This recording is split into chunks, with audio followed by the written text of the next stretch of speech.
Alright guys, hello. Today we're gonna code a little bit in C++. So, first of all, we need to delete this code.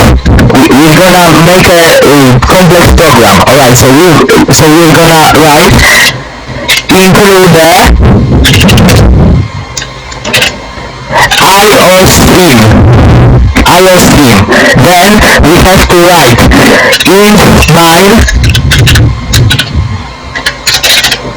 and then we're gonna to make this what I'm writing right here, and we have to write hello world,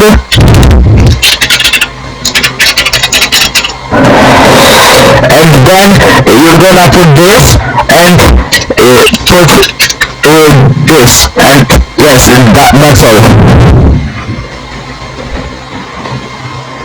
Oh, I forgot about one thing. We have to make this. Oh, and it will work.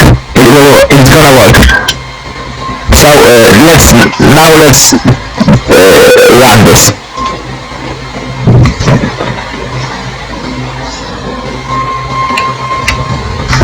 As you can see, it